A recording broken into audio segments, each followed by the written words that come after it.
श्रीसिद्धिविनायकाय नमः। अथ श्री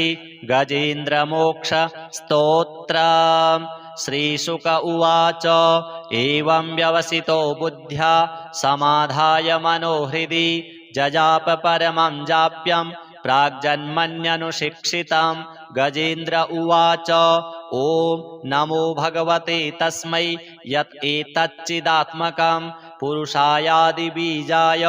परेशायाभिधीमहि यस्मिन्निदं यतश्चेदं येनेदं य इदं स्वयं योऽस्मात् परस्माच्च परस्तं प्रपद्ये स्वयंभुवं यः स्वात्मनीदं निजमाययार्पितं क्वचित् विभातं क्वचित् तत्तिरोहितम् अविद्धदृक्साक्षुभयं तदीक्षते स आत्ममूलो वतु मां परात्परः कालेन पञ्चत्वमितेषु कृष्णसो लोकेषु पालेषु च सर्वहेतुषु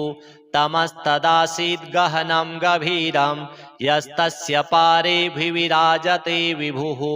न यस्य देवा ऋषयः पदं विदुर्जन्तुः पुनः कोऽर्हति गन्तुमीरितुं यथा नटस्याकृतिभिर्विचेष्टतो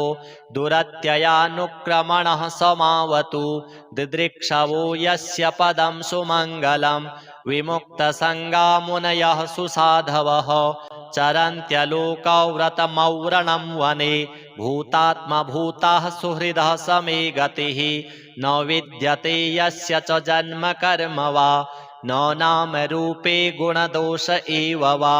तथापि लोकाप्ययसम्भवाय यः स्वमायया तान्यनुकालमृच्छति तस्मै नमः परेशाय ब्रह्मणेऽनन्तशक्तये अरूपायोरुरूपाय नम आश्चर्यकर्मणे नम आत्मप्रदीपाय साक्षिणे परमात्मने नमो गिरां विदुराय मनसश्चेतसामपि सत्त्वेन प्रतिलभ्याय नैष्कर्म्येण विपश्चिता नमः कैवल्यनाथाय निर्वाणसुखसंविदे नमः शान्ताय घोराय मूढाय गुणधर्मिणे निर्विशेषाय साम्याय नमो ज्ञानघनाय च क्षेत्रज्ञाय नमस्तुभ्यं सर्वाध्यक्षाय साक्षिणे पुरुषायात्ममूलाय मूलप्रकृतये नमः सर्वेन्द्रियगुणद्रष्ट्रे सर्वप्रत्ययहेतवे असताच्छाययोक्ताय सदाभासाय ते नमः नमो नमस्तेऽखिलकारणाय निष्कारणायाद्भुतकारणाय सर्वागमाम्नाय महार्णवाय नमोपवर्गाय परायणाय गुणारणिच्छन्नचिदूष्मपाय तत्क्षोभविस्फूर्जितमानसाय नैष्कर्म्यभावेन विवर्जितागम स्वयं प्रकाशाय नमस्करोमि मादृक्प्रपन्नपशुपाशविमोक्षणाय मुक्ताय भूरि करुणाय नमोलयाय श्वांसेन सर्वतनुभृन्मनसि प्रतीत प्रत्यग्दृशे भगवते बृहते नमस्ते आत्मात्मजाप्तगृहवित्तजनेषु शक्तेर्दुष्प्रापणाय गुणसङ्गविवर्जिताय मुक्तात्मभिः स्वहृदये परिभाविताय ज्ञानात्मने भगवते नम ईश्वराय यं धर्मकामार्थविमुक्तिकामा भजन्त इष्टां गतिमाप्नुवन्ति किं त्वाशिशोरात्यपि देहमव्ययं करोतु मेदभ्रदयो विमोक्षणम् एकान्तिनो यस्य न कञ्चनार्थं वाञ्छन्ति ये वै भगवत्प्रपन्नाः अत्यद्भुतं तच्चरितं सुमङ्गलं गायन्त आनन्दसमुद्रमग्नाः तमक्षरं ब्रह्म परं परेश मव्यक्तमाध्यात्मिकयोगगम्यम् अतीन्द्रियं सूक्ष्ममिवातिदूरमनन्तमाद्यं परिपूर्णमीडे यस्य ब्रह्मादयो देवा वेदालोकाश्चराचराः नामरूपविभेदेन फ्लग्व्या च कलया कृताः यथार्चिषोऽग्निः सवितुर्गभस्तयो निर्यान्ति संयान्त्यसकृत्स्वरोचिषः तथा यतोऽयं गुणसम्प्रवाहो बुद्धिर्मनः खानि शरीरसर्गाः स वै न देवासुरमर्त्यतिर्यं न स्त्री न षड्ढो न पुमान्न जन्तुः नायं गुणः कर्म न सन्न चासन् निषेधशेषो जयतादशेषः जिजीविषेनाहमिहामुया किम् अन्तर्बहिश्चावृतये भयोन्या इच्छामि कालेन न यस्य विप्लवस्तस्यात्मलोकावरणस्य मोक्षम् सोऽहं विश्वसृजं विश्वं विश्ववेदसं विश्वात्मानमजं ब्रह्म प्रणतोऽस्मि परं पदं योगरन्धितकर्माणो हृदि योगविभाविते योगिनो यं प्रपश्यन्ति योगे सन्तं नतोऽस्म्यहं नमो नमस्तुभ्यमसह्यवेग शक्तित्रयायाखिलधिगुणाय प्रपन्नपालाय दुरन्तशक्तये कदिन्द्रियाणामनवाप्यवर्त्मने नायं वेद स्वमात्मानं यच्छक्यत्याहं धिया हतं तं दुरत्ययमाहात्म्यं भगवन्तमितोऽस्म्यहं श्रीशुक उवाच एवं गजेन्द्रमुपवर्णितनिर्विशेषं ब्रह्मादयो विविधलिङ्गभिदाभिमानाः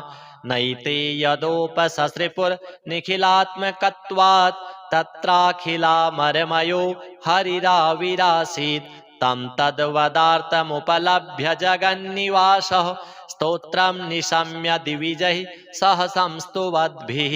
छन्दोमयेन गरुडेन समुह्यमानश्चक्रायुधोऽभ्यगमदासु यतो गजेन्द्रः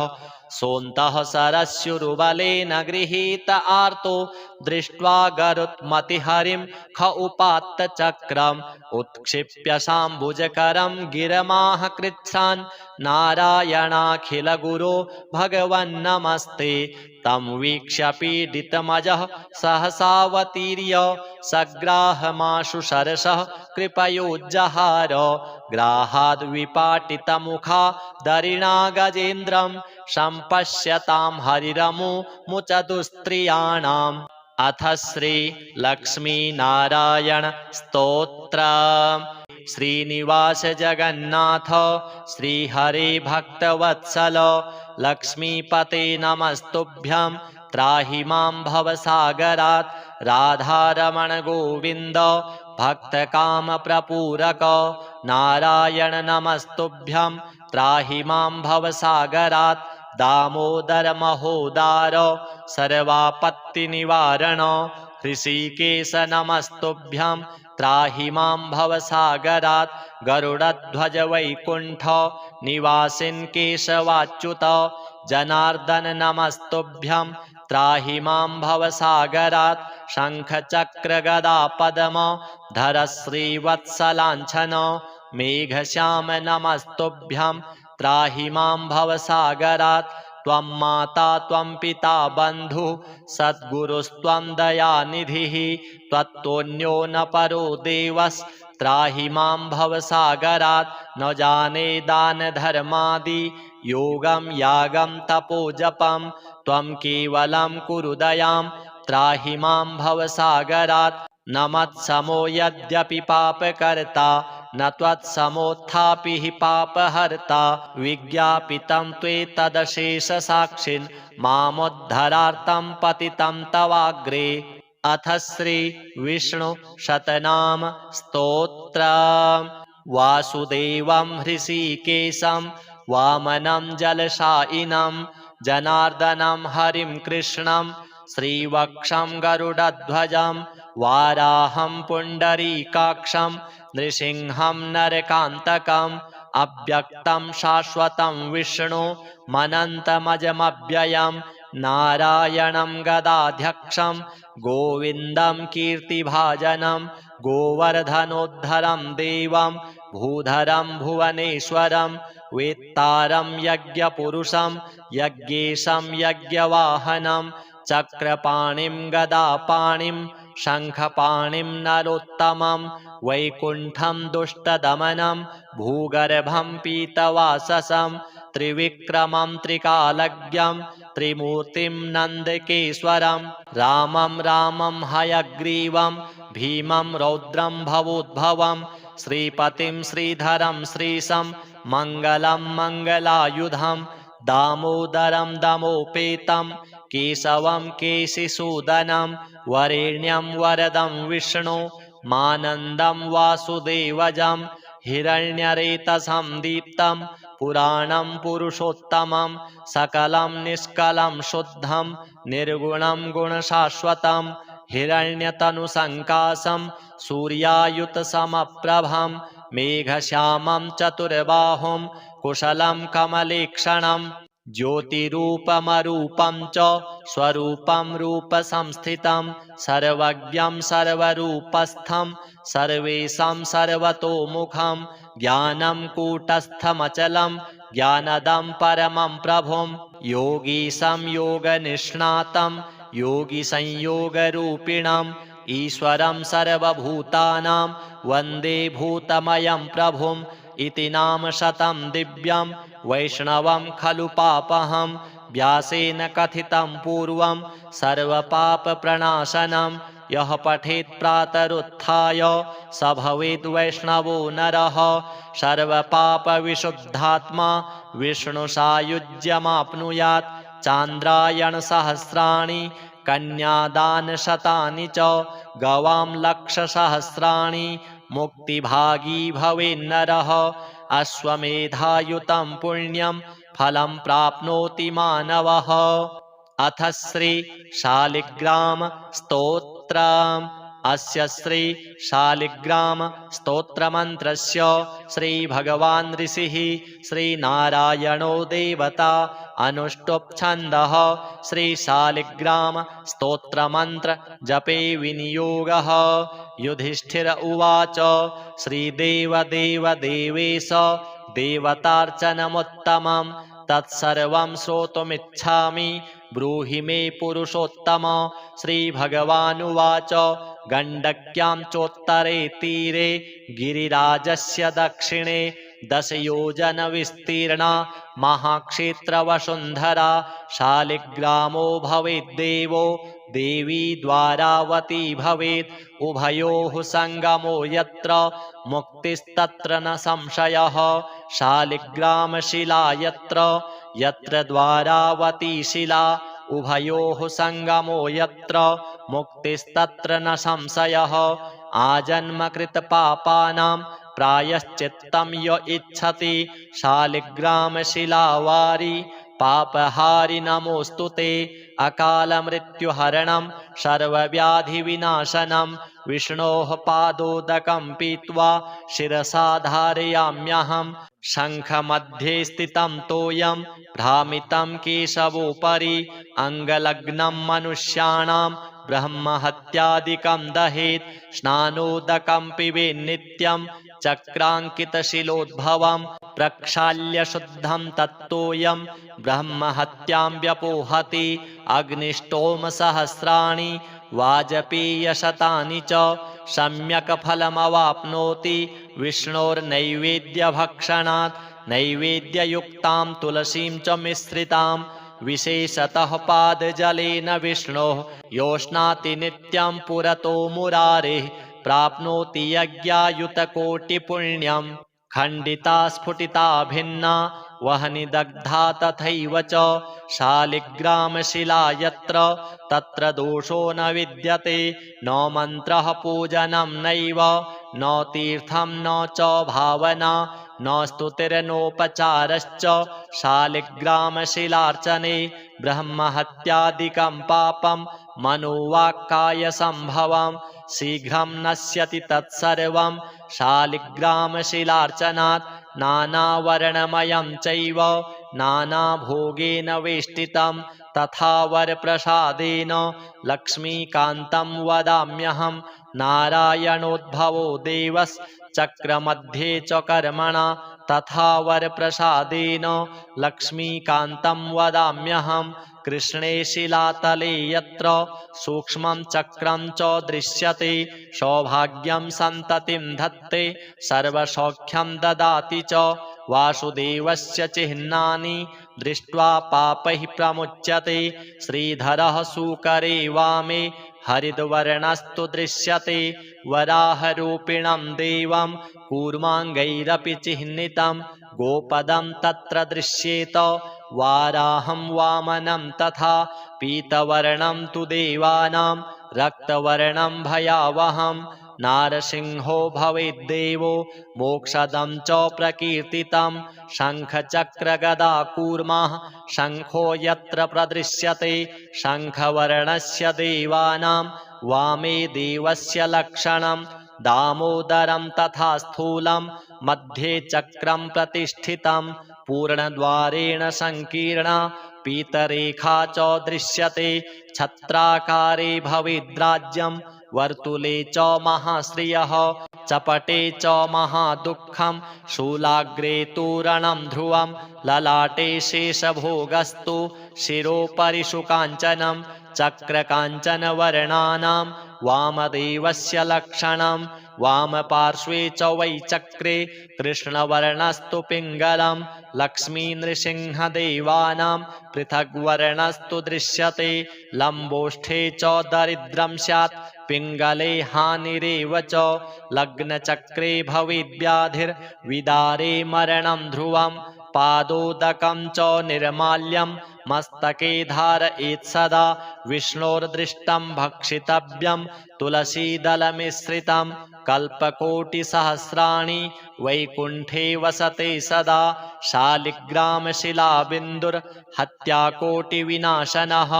तस्मात् सम्पूजयेत् ध्यात्वा पूजितं चापि सर्वदा शालिग्रामशिलास्तोत्रं यः पठेत् च द्विजोत्तमः स गच्छेत् परमं स्थानं यत्र लोकेश्वरो हरिः सर्वपापविनिर्मुक्तो विष्णुलोकं स गच्छति दशावतारो देवानां पृथग्वर्णस्तु दृश्यते ईप्सितं लभते राज्यं विष्णुपूजामनुक्रमात् कोट्यो हि ब्रह्महत्यानां गम्यागम्यकोटयः ताः सर्वा नाशमायान्ति विष्णोर्नैवेद्यभक्षणात् विष्णोः पादोदकं पीत्वा कोटिजन्माघनाशनं तस्मादष्टगुणं पापं भूमौ बिन्दुनिपातनात् अथ श्री गजेन्द्रमोक्ष स्तोत्रम् श्रीशुक उवाच एवं व्यवसितो बुद्ध्या समाधाय मनोहृदि जजाप परमं जाप्यं प्राग्जन्मन्यनुशिक्षितं गजेन्द्र उवाच ॐ नमो भगवते तस्मै यत् एतच्चिदात्मकं पुरुषायादिबीजाय परेशायाभिधीमहि यस्मिन्निदं यतश्चेदं येनेदं य इदं स्वयं योऽस्मात् परस्माच्च परस्तं प्रपद्ये स्वयंभुवं यः स्वात्मनीदं निजमाययार्पितं क्वचित् विभातं क्वचित् तत्तिरोहितम् अविद्धदृक्साक्षुभयं तदीक्षते स आत्ममूलो वतु मां परात्परः कालेन पञ्चत्वमितेषु कृष्णसो लोकेषु पालेषु च सर्वहेतुषु तमस्तदासीद् गहनं गभीरं यस्तस्य पारेऽभिविराजते विभुः न यस्य देवा ऋषयः पदं विदुर्जन्तुः पुनः कोऽर्हति गन्तुमीरितुं यथा नटस्याकृतिभिर्विचेष्टतो दुरत्ययानुक्रमणः समावतु दिदृक्षवो यस्य पदं सुमङ्गलं विमुक्तसङ्गा मुनयः सुसाधवः चरन्त्यलोकव्रतमौरणं वने भूतात्मभूताः सुहृदः समे गतिः न विद्यते यस्य च जन्म कर्म वा न नाम रूपे गुणदोष एव वा तथापि लोकाप्ययसम्भवाय यः स्वमायया तान्यनुकालमृच्छति तस्मै नमः परेशाय ब्रह्मणेऽनन्तशक्तये अरूपायोरुरूपाय नम आश्चर्यकर्मणे नम आत्मप्रदीपाय साक्षिणे परमात्मने नमो गिरां विदूराय मनसश्चेतसामपि सत्त्वेन प्रतिलभ्याय नैष्कर्म्येण विपश्चिता नमः कैवल्यनाथाय निर्वाणसुखसंविदे नमः शान्ताय घोराय मूढाय गुणधर्मिणे निर्विशेषाय साम्याय नमो ज्ञानघनाय च क्षेत्रज्ञाय नमस्तुभ्यं सर्वाध्यक्षाय साक्षिणे पुरुषायात्ममूलाय मूलप्रकृतये नमः सर्वेन्द्रियगुणद्रष्ट्रे सर्वप्रत्ययहेतवे असताच्छाय योक्ताय सदाभासाय ते नमः नमो नमस्तेऽखिलकारणाय निष्कारणायाद्भुतकारणाय सर्वागमाम्नाय महार्णवाय नमोपवर्गाय परायणाय गुणारणिच्छन्नचिदूष्मपाय तत्क्षोभविस्फूर्जितमानसाय नैष्कर्म्यभावेन विवर्जितागम स्वयं प्रकाशाय नमस्करोमि मादृक्प्रपन्नपशुपाशविमोक्षणाय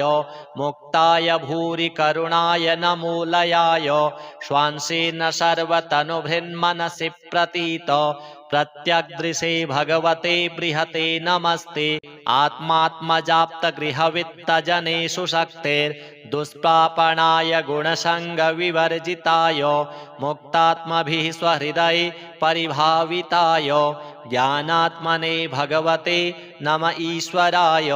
यं धर्मकामार्थविमुक्तिकामा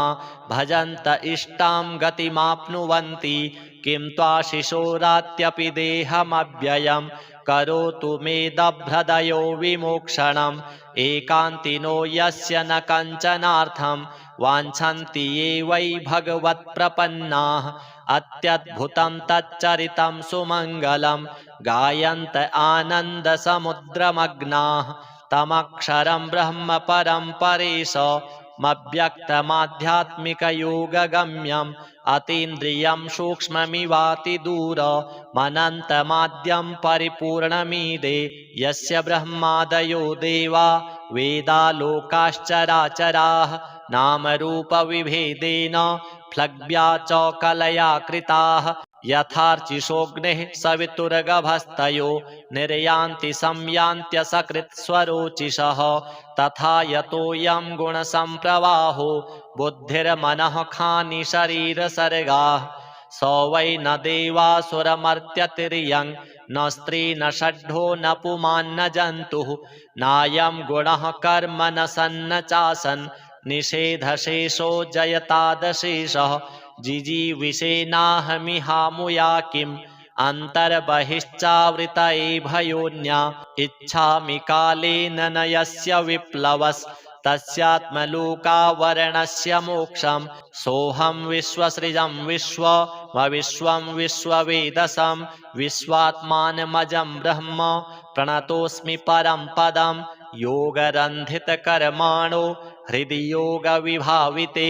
योगिनो यं प्रपश्यन्ति योगे सन्तं नतोऽस्म्यहं नमो नमस्तुभ्यमसह्यवेग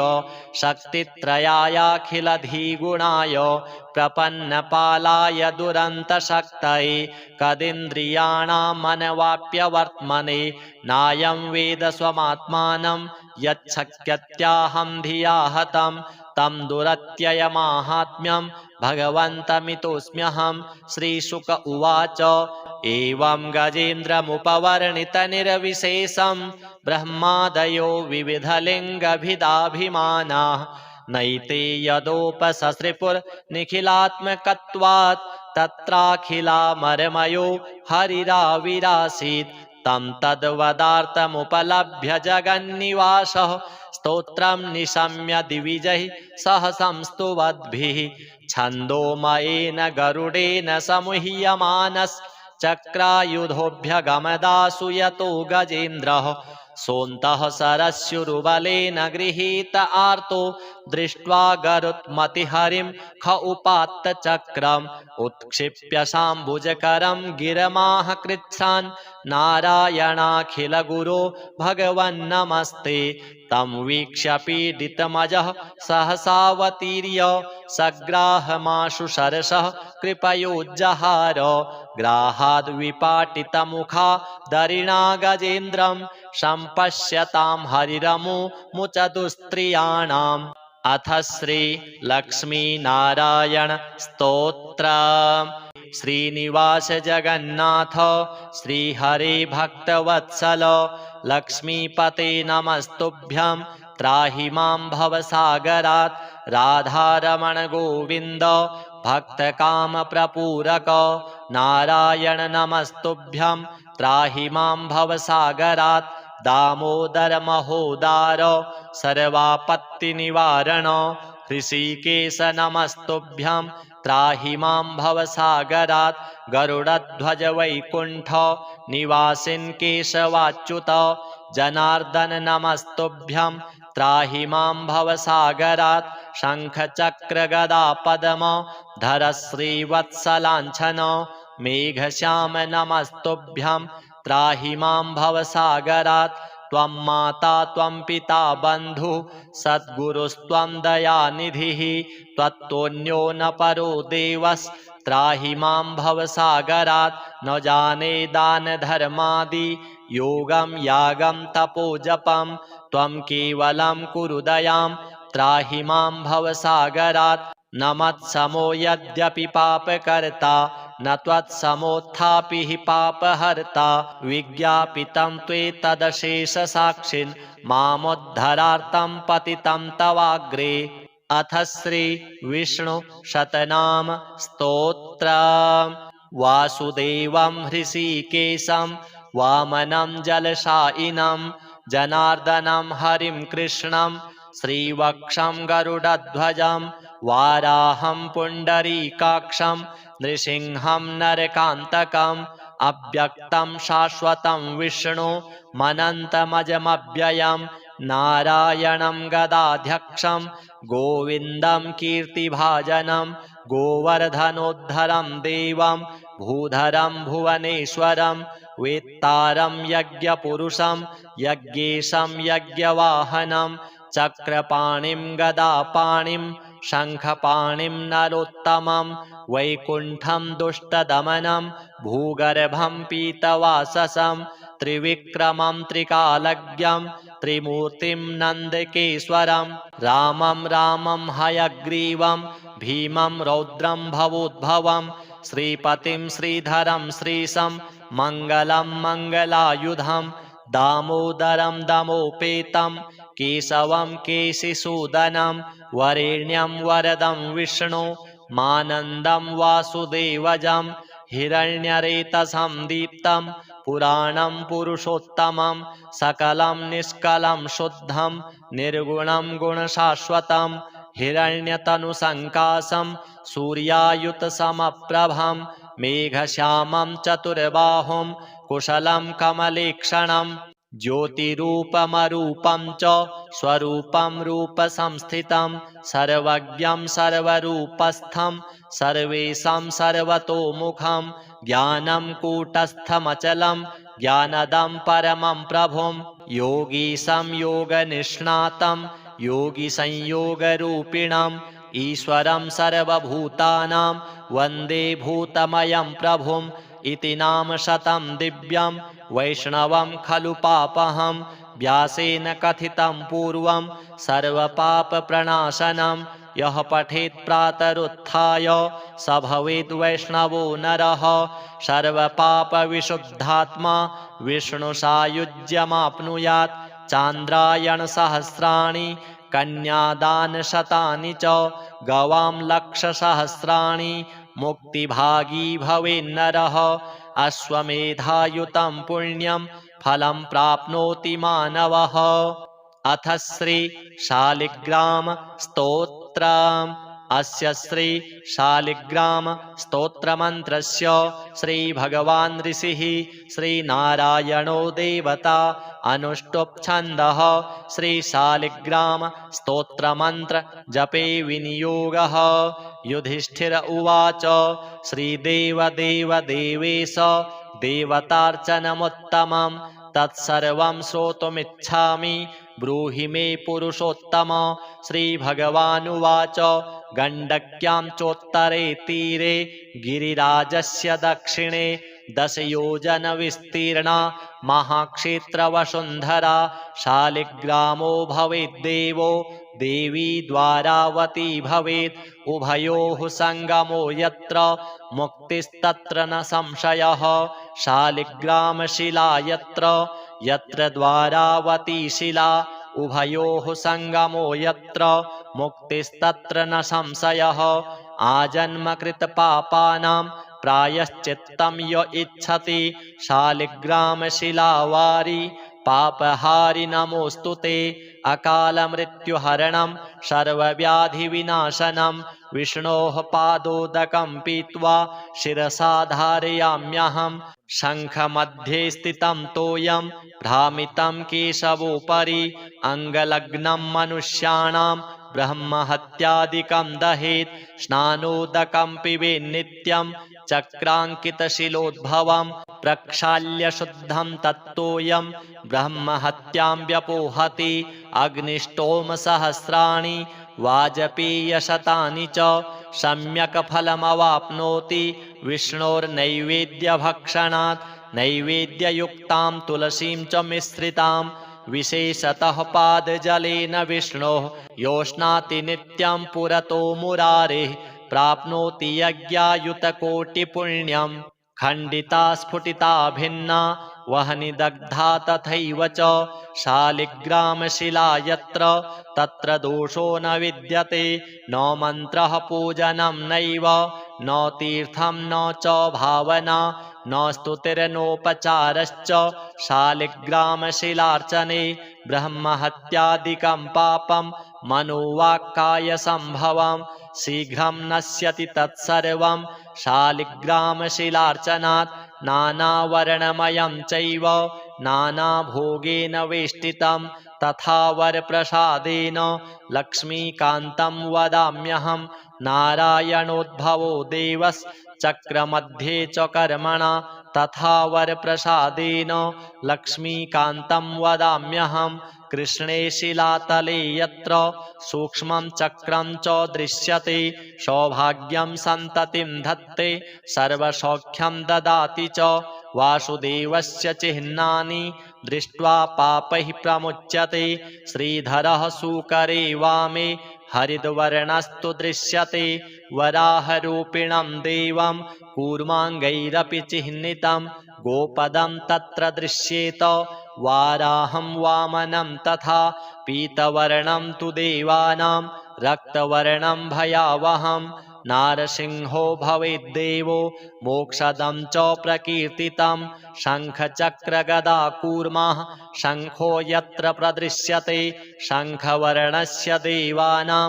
वामे देवस्य लक्षणं दामोदरं तथा स्थूलं मध्ये चक्रं प्रतिष्ठितं पूर्णद्वारेण संकीर्णा पीतरेखा च दृश्यते छत्राकारे भवेद्राज्यं वर्तुले च महाश्रियः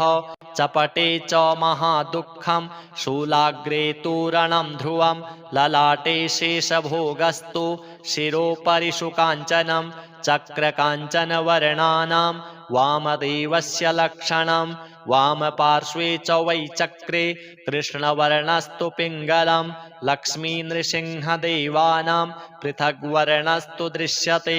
लम्बोष्ठे च दरिद्रं स्यात् पिङ्गले हानिरेव च लग्नचक्रे भवेद्व्याधिर्विदारे मरणं ध्रुवं पादोदकं च निर्माल्यं मस्तके धारयेत् सदा विष्णोर्दृष्टं भक्षितव्यं तुलसीदलमिश्रितं कल्पकोटिसहस्राणि वैकुण्ठे वसते सदा शालिग्रामशिलाबिन्दुर्हत्याकोटिविनाशनः तस्मात् सम्पूजयेत् ध्यात्वा पूजितं चापि सर्वदा शालिग्रामशिलास्तोत्रं यः पठेच्च द्विजोत्तमः स गच्छेत् परमं स्थानं यत्र लोकेश्वरो हरिः सर्वपापविनिर्मुक्तो विष्णुलोकं स गच्छति दशावतारो देवानां पृथग्वर्णस्तु दृश्यते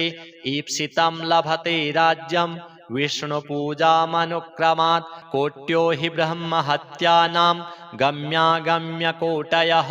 ताः सर्वा नाशमायान्ति विष्णोर्नैवेद्यभक्षणात् विष्णोः पादोदकं पीत्वा कोटिजन्माघनाशनं तस्मादष्टगुणं पापं भूमौ बिन्दुनिपातनात्। अथ श्री गजेन्द्रमोक्ष स्तोत्र। श्रीशुक उवाच एवं व्यवसितो बुद्ध्या समाधाय मनोहृदि जजाप परमं जाप्यं प्राग्जन्मन्यनुशिक्षितं। गजेन्द्र उवाच ॐ नमो भगवते तस्मै यत् एतच्चिदात्मकं पुरुषायादिबीजाय परेशायाभिधीमहि यस्मिन्निदं यतश्चेदं येनेदं य इदं स्वयं योऽस्मात् परस्माच्च परस्तं प्रपद्ये स्वयंभुवं यः स्वात्मनीदं निजमाययार्पितं क्वचित् विभातं क्वचित् तत्तिरोहितम् अविद्धदृक्साक्षुभयं तदीक्षते स आत्ममूलोऽवतु मां परात्परः कालेन पञ्चत्वमितेषु कृष्णसु लोकेषु पालेषु च सर्वहेतुषु तमस्तदासीद् गहनं गभीरं यस्तस्य पारेऽभिविराजते विभुः न यस्य देवा ऋषयः पदं विदुर्जन्तुः पुनः कोऽर्हति गन्तुमीरितुं यथा नटस्याकृतिभिर्विचेष्टतो दुरत्ययानुक्रमणः समावतु दिदृक्षवो यस्य पदं सुमङ्गलं विमुक्तसङ्गा मुनयः सुसाधवः चरन्त्यलोकव्रतमौरणं वने भूतात्मभूताः सुहृदः समे गतिः न विद्यते यस्य च जन्म कर्म वा न नाम रूपे गुणदोष एव वा तथापि लोकाप्ययसम्भवाय यः स्वमायया तान्यनुकालमृच्छति तस्मै नमः परेशाय ब्रह्मणेऽनन्तशक्तये अरूपायोरुरूपाय नम आश्चर्यकर्मणे नम आत्मप्रदीपाय साक्षिणे परमात्मने नमो गिरां विदुराय मनसश्चेतसामपि सत्त्वेन प्रतिलभ्याय नैष्कर्म्येण विपश्चिता नमः कैवल्यनाथाय निर्वाणसुखसंविदे नमः शान्ताय घोराय मूढाय गुणधर्मिणे निर्विशेषाय साम्याय नमो ज्ञानघनाय च क्षेत्रज्ञाय नमस्तुभ्यं सर्वाध्यक्षाय साक्षिणे पुरुषायात्ममूलाय मूलप्रकृतये नमः सर्वेन्द्रियगुणद्रष्ट्रे सर्वप्रत्ययहेतवे असताच्छाययोक्ताय सदाभासाय ते नमः नमो नमस्तेऽखिलकारणाय निष्कारणायाद्भुतकारणाय सर्वागमाम्नाय महार्णवाय नमोपवर्गाय परायणाय गुणारणिच्छन्नचिदूष्मपाय तत्क्षोभविस्फूर्जितमानसाय नैष्कर्म्यभावेन विवर्जितागम स्वयं प्रकाशाय नमस्करोमि मादृक्प्रपन्नपशुपाशविमोक्षणाय मुक्ताय भूरि करुणाय नमोलयाय श्वांसेन सर्वतनुभृन्मनसि प्रतीत प्रत्यग्दृशे भगवते बृहते नमस्ते आत्मात्मजाप्तगृहवित्तजनेषु शक्तेर्दुष्प्रापणाय गुणसङ्गविवर्जिताय मुक्तात्मभिः स्वहृदये परिभाविताय ज्ञानात्मने भगवते नम ईश्वराय यं धर्मकामार्थविमुक्तिकामा भजन्त इष्टां गतिमाप्नुवन्ति किं त्वाशिशोरात्यपि देहमव्ययं करोतु मेदभ्रदयो विमोक्षणम् एकान्तिनो यस्य न कञ्चनार्थं वाञ्छन्ति ये वै भगवत्प्रपन्नाः अत्यद्भुतं तच्चरितं सुमङ्गलं गायन्त आनन्दसमुद्रमग्नाः तमक्षरं ब्रह्म परं परेशमव्यक्तमाध्यात्मिकयोगगम्यम् अतीन्द्रियं सूक्ष्ममिवातिदूरमनन्तमाद्यं परिपूर्णमीदे यस्य ब्रह्मादयो देवा वेदालोकाश्चराचराः नामरूपविभेदेन फ्लग्व्या च कलया कृताः यथार्चिषोऽग्निः सवितुर्गभस्तयो निर्यान्ति संयान्त्यसकृत्स्वरोचिषः तथा यतोऽयं गुणसम्प्रवाहो बुद्धिर्मनः खानि शरीरसर्गाः स वै न देवासुरमर्त्यतिर्यं न स्त्री न षड्ढो न पुमान्न जन्तुः नायं गुणः कर्म न सन्न चासन् निषेधशेषो जयतादशेषः जिजीविषेनाहमिहामुया किम् अन्तर्बहिश्चावृतये भयोन्या इच्छामि कालेन न यस्य विप्लवस्तस्यात्मलोकावरणस्य मोक्षं सोऽहं विश्वसृजं विश्वं विश्ववेदसं विश्वात्मानमजं ब्रह्म प्रणतोऽस्मि परं पदं योगरन्धितकर्माणो हृदि योगविभाविते योगिनो यं प्रपश्यन्ति योगेशं तं नतोऽस्म्यहं नमो नमस्तुभ्यमसह्यवेग शक्तित्रयायाखिलधिगुणाय प्रपन्नपालाय दुरन्तशक्तये कदिन्द्रियाणामनवाप्यवर्त्मने नायं वेद स्वमात्मानं यच्छक्यत्याहं धिया हतं तं दुरत्ययमाहात्म्यं भगवन्तमितोऽस्म्यहं श्रीशुक उवाच एवं गजेन्द्रमुपवर्णितनिर्विशेषं ब्रह्मादयो विविधलिङ्गभिदाभिमानाः नैते यदोपससृपुर्निखिलात्मकत्वात् तत्राखिलामरमयो हरिराविरासीत् तं तद्वदार्थमुपलभ्य जगन्निवासः स्तोत्रं निशम्य दिविजैः सह संस्तुवद्भिः छन्दोमयेन गरुडेन समुह्यमानश्चक्रायुधोऽभ्यगमदासु यतो गजेन्द्रः सोऽन्तः सरस्युरुबलेन गृहीत आर्तो दृष्ट्वा गरुत्मतिहरिं ख उपात्त चक्रम् उत्क्षिप्य शाम्बुजकरं गिरमाह कृच्छ्रान् नारायणाखिलगुरो भगवन्नमस्ते तं वीक्ष्य पीडितमजः सहसावतीर्य सग्राहमाशु सरसः कृपयोज्जहार ग्राहाद्विपाटितमुखा दरिणा गजेन्द्रं सम्पश्यतां हरिरमुमुचदुस्त्रियाणाम् अथ श्री लक्ष्मीनारायण स्तोत्र श्रीनिवास जगन्नाथ श्रीहरे भक्तवत्सल लक्ष्मीपते नमस्तुभ्यं त्राहि मां भवसागरात् राधारमण गोविन्द भक्तकामप्रपूरक नारायण नमस्तुभ्यं त्राहि मां भवसागरात् दामोदर महोदार सर्वापत्तिनिवारण ऋषिकेश नमस्तुभ्यं त्राहि मां भवसागरात् गरुडध्वज वैकुण्ठ निवासिन् केशवाच्युत जनार्दन नमस्तुभ्यं त्राहि मां भवसागरात् शङ्खचक्रगदा पद्म धर श्रीवत्सलाञ्छन मेघश्याम नमस्तुभ्यं त्राहि मां भवसागरात् त्वं माता त्वं पिता बन्धु सद्गुरुस्त्वं दयानिधिः त्वत्तोऽन्यो न परो देवस्त्राहि मां भवसागरात् न जाने दानधर्मादि योगं यागं तपोजपं त्वं केवलं कुरु दयां त्राहि मां भवसागरात् न मत्समो यद्यपि पापकर्ता न त्वत्समोत्थापि हि पापहर्ता विज्ञापितं त्वेतदशेषसाक्षिन् मामुद्धरार्तं पतितं तवाग्रे अथ श्री विष्णु शतनाम स्तोत्र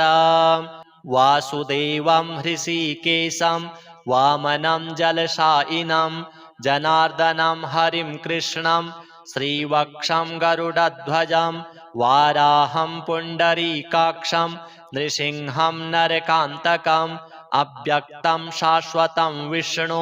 मनन्तमजमव्ययं नारायणं गदाध्यक्षं गोविन्दं कीर्तिभाजनं गोवर्धनोद्धरं देवं भूधरं भुवनेश्वरं वेत्तारं यज्ञपुरुषं यज्ञेशं यज्ञवाहनं चक्रपाणिं गदापाणिं शङ्खपाणिं नरोत्तमं वैकुण्ठं दुष्टदमनं भूगर्भं पीतवाससं त्रिविक्रमं त्रिकालज्ञं त्रिमूर्तिं नन्दकेश्वरं रामं हयग्रीवं भीमं रौद्रं भवोद्भवं श्रीपतिं श्रीधरं श्रीशं मङ्गलं मङ्गलायुधं दामोदरं दमोपेतं केशवं केशिसूदनं वरेण्यं वरदं विष्णु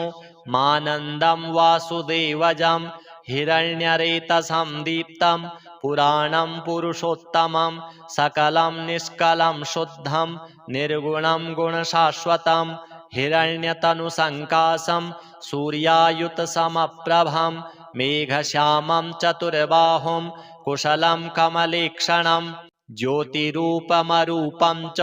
स्वरूपं रूपसंस्थितं सर्वज्ञं सर्वरूपस्थं सर्वेषां सर्वतोमुखं ज्ञानं कूटस्थमचलं ज्ञानदं परमं प्रभुं योगीशं योगनिष्णातं योगिसंयोगरूपिणम् ईश्वरं सर्वभूतानां वन्दे भूतमयं प्रभुम् इति नाम शतं दिव्यं वैष्णवं खलु पापहं व्यासेन कथितं पूर्वं सर्वपापप्रणाशनं यः पठेत् प्रातरुत्थाय स भवेद् वैष्णवो नरः सर्वपापविशुद्धात्मा विष्णुसायुज्यमाप्नुयात् चान्द्रायणसहस्राणि कन्यादानशतानि च गवां लक्षसहस्राणि मुक्तिभागी भवेन्नरः अश्वमेधायुतं पुण्यं फलं प्राप्नोति मानवः। अथ श्री शालिग्राम स्तोत्रम्। अस्य श्री शालिग्राम स्तोत्रमन्त्रस्य श्री भगवान् ऋषिः श्रीनारायणो देवता अनुष्टुप् छन्दः श्री शालिग्राम स्तोत्रमन्त्र जपे विनियोगः। युधिष्ठिर उवाच श्रीदेव देव देवेश देवतार्चनमुत्तमं तत्सर्वं श्रोतुमिच्छामि ब्रूहि मे पुरुषोत्तम। श्रीभगवानुवाच गण्डक्यां चोत्तरे तीरे गिरिराजस्य दक्षिणे 10 योजनविस्तीर्णा महाक्षेत्रवसुन्धरा शालिग्रामो भवेद्देवो देवी द्वारावती भवेत् उभयोः सङ्गमो यत्र मुक्तिस्तत्र न संशयः शालिग्रामशिला यत्र यत्र द्वारावती शिला उभयोः सङ्गमो यत्र मुक्तिस्तत्र न संशयः आजन्मकृतपापानां प्रायश्चित्तं य इच्छति शालिग्रामशिलावारि पापहारि नमोऽस्तु ते अकालमृत्युहरणं सर्वव्याधिविनाशनं विष्णोः पादोदकं पीत्वा शिरसा धारयाम्यहं शङ्खमध्ये स्थितं तोयं भ्रामितं केशवोपरि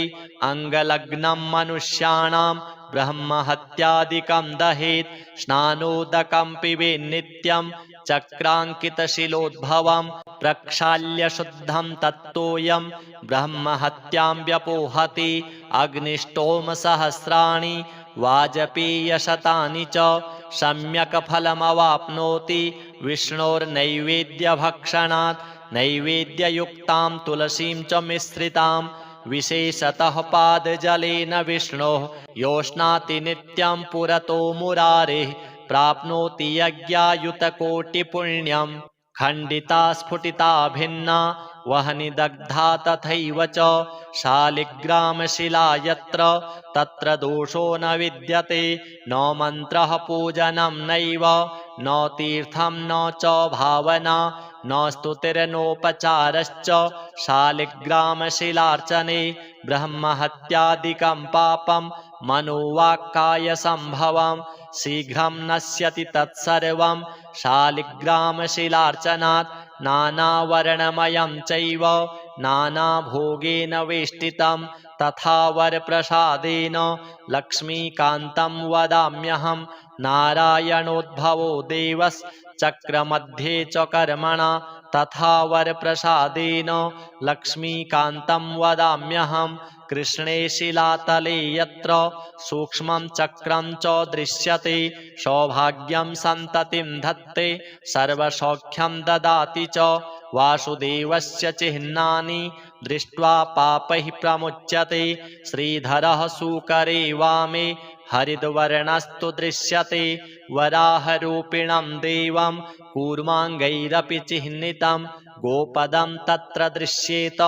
वाराहं वामनं तथा पीतवर्णं तु देवानां रक्तवर्णं भयावहं नारसिंहो भवेद्देवो मोक्षदं च प्रकीर्तितं शङ्खचक्रगदाकूर्मः शङ्खो यत्र प्रदृश्यते शङ्खवर्णस्य देवानां वामे देवस्य लक्षणं दामोदरं तथा स्थूलं मध्ये चक्रं प्रतिष्ठितं पूर्णद्वारेण संकीर्णा पीतरेखा च दृश्यते छत्राकारे भवेद्राज्यं वर्तुले च महाश्रियः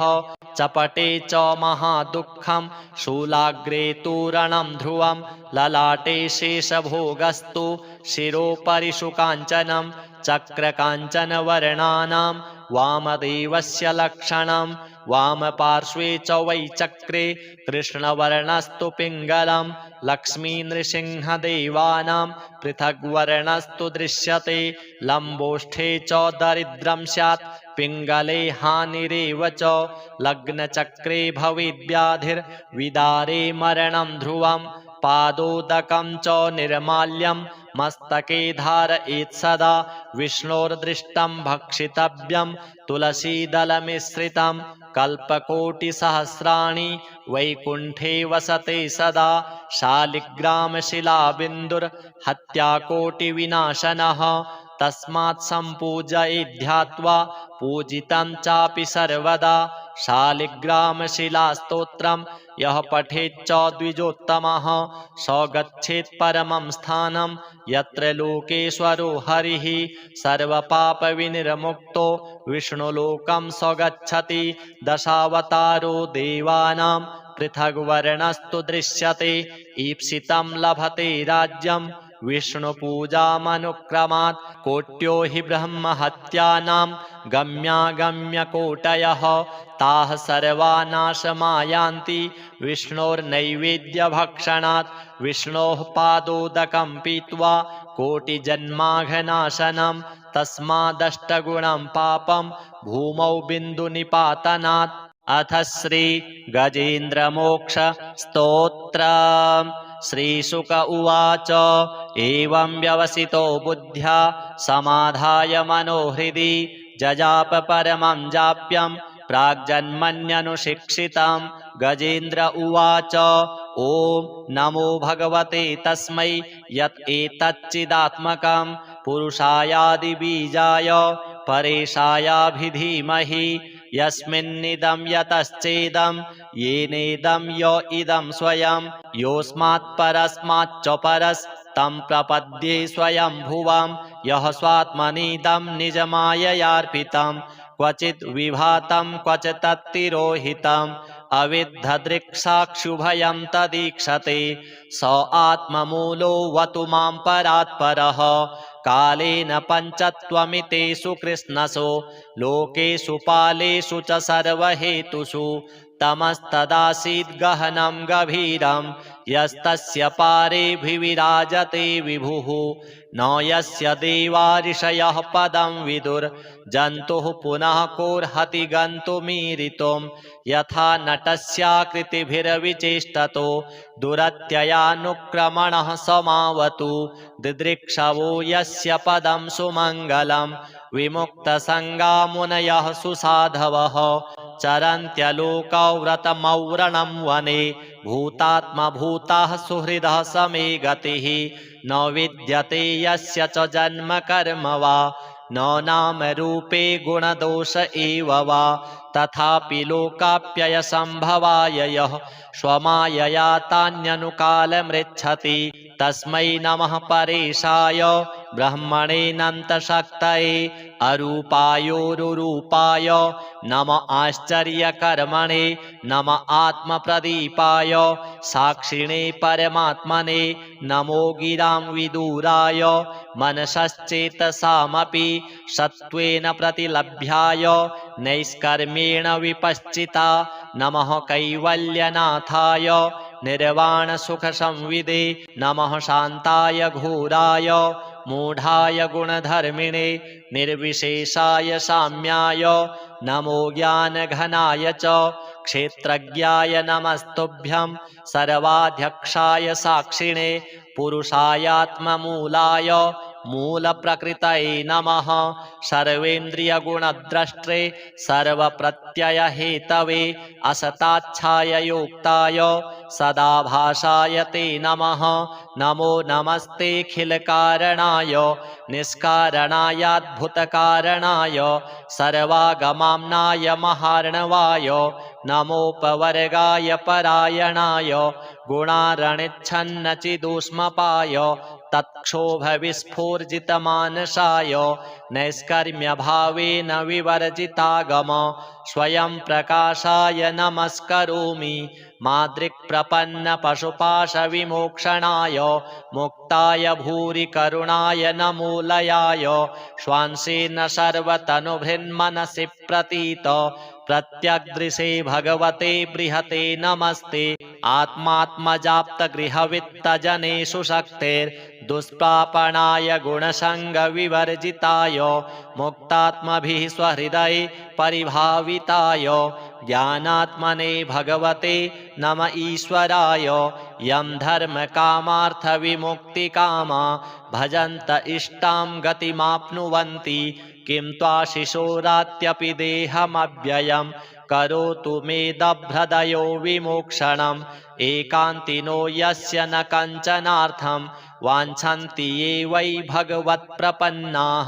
अत्यद्भुतं तच्चरितं सुमङ्गलं गायन्त आनन्दसमुद्रमग्नाः तमक्षरं ब्रह्म परं परेशमव्यक्तमाध्यात्मिकयोगगम्यम् अतीन्द्रियं सूक्ष्ममिवातिदूरमनन्तमाद्यं परिपूर्णमीडे यस्य ब्रह्मादयो देवा वेदालोकाश्चराचराः नामरूपविभेदेन फ्लग्व्या च कलया कृताः यथार्चिषोऽग्निः सवितुर्गभस्तयो निर्यान्ति संयान्त्यसकृत्स्वरोचिषः तथा यतोऽयं गुणसम्प्रवाहो बुद्धिर्मनः खानि शरीरसर्गाः स वै न देवासुरमर्त्यतिर्यं न स्त्री न षड्ढो न पुमान् न जन्तुः नायं गुणः कर्म न सन्न चासन् निषेधशेषो जयतादशेषः जिजीविषेनाहमिहामुया किम् अन्तर्बहिश्चावृतये भयोन्या इच्छामि कालेन न यस्य विप्लवस्तस्यात्मलोकावरणस्य मोक्षं सोऽहं विश्वसृजं विश्वं विश्ववेदसं विश्वात्मानमजं ब्रह्म प्रणतोऽस्मि परं पदं योगरन्धितकर्माणो हृदि योगविभाविते योगिनो यं प्रपश्यन्ति योगे सन्तं नतोऽस्म्यहं नमो नमस्तुभ्यमसह्यवेग शक्तित्रयायाखिलधिगुणाय प्रपन्नपालाय दुरन्तशक्तये कदिन्द्रियाणामनवाप्यवर्त्मने नायं वेद स्वमात्मानं यच्छक्यत्याहं धिया हतं तं दुरत्ययमाहात्म्यं भगवन्तमितोऽस्म्यहं श्रीशुक उवाच एवं गजेन्द्रमुपवर्णितनिर्विशेषं ब्रह्मादयो विविधलिङ्गभिदाभिमानाः नैते यदोपससृपुर्निखिलात्मकत्वात् तत्राखिलामरमयो हरिराविरासीत् तं तद्वदार्थमुपलभ्य जगन्निवासः स्तोत्रं निशम्य दिविजैः सह संस्तुवद्भिः छन्दोमयेन गरुडेन समुह्यमानश्चक्रायुधोऽभ्यगमदासु यतो गजेन्द्रः सोऽन्तः सरस्युरुबलेन गृहीत आर्तो दृष्ट्वा गरुत्मतिहरिं ख उपात्त चक्रम् उत्क्षिप्य शाम्बुजकरं गिरमाह कृच्छ्रान् नारायणाखिलगुरो भगवन्नमस्ते तं वीक्ष्य पीडितमजः सहसावतीर्य सग्राहमाशु सरसः कृपयोज्जहार ग्राहाद्विपाटितमुखा दरिणा गजेन्द्रं सम्पश्यतां हरिरमुमुचतुस्त्रियाणाम् अथ श्री लक्ष्मीनारायण स्तोत्र श्रीनिवास जगन्नाथ श्रीहरे भक्तवत्सल लक्ष्मीपते नमस्तुभ्यं त्राहि मां भवसागरात् राधारमण गोविन्द भक्तकामप्रपूरक नारायण नमस्तुभ्यं त्राहि मां भवसागरात् दामोदर महोदार सर्वापत्तिनिवारण ऋषिकेश नमस्तुभ्यं त्राहि मां भवसागरात् गरुडध्वज वैकुण्ठ निवासिन् केशवाच्युत जनार्दन नमस्तुभ्यं त्राहि मां भवसागरात् शङ्खचक्रगदा पद्म धर श्रीवत्सलाञ्छन मेघश्याम नमस्तुभ्यं त्राहि मां भवसागरात् त्वं माता त्वं पिता बन्धु सद्गुरुस्त्वं दयानिधिः त्वत्तोऽन्यो न परो देवस्त्राहि मां भवसागरात् न जाने दानधर्मादि योगं यागं तपोजपं त्वं केवलं कुरु दयां त्राहि मां भवसागरात् न मत्समो यद्यपि पापकर्ता न त्वत्समोत्थापि हि पापहर्ता विज्ञापितं त्वेतदशेषसाक्षिन् मामुद्धरार्तं पतितं तवाग्रे अथ श्री विष्णु शतनाम स्तोत्रम् वासुदेवं हृषीकेशं वामनं जलशायिनं जनार्दनं हरिं कृष्णं श्रीवक्षं गरुडध्वजं वाराहं पुण्डरीकाक्षं नृसिंहं नरकान्तकम् अव्यक्तं शाश्वतं विष्णुमनन्तमजमव्ययं नारायणं गदाध्यक्षं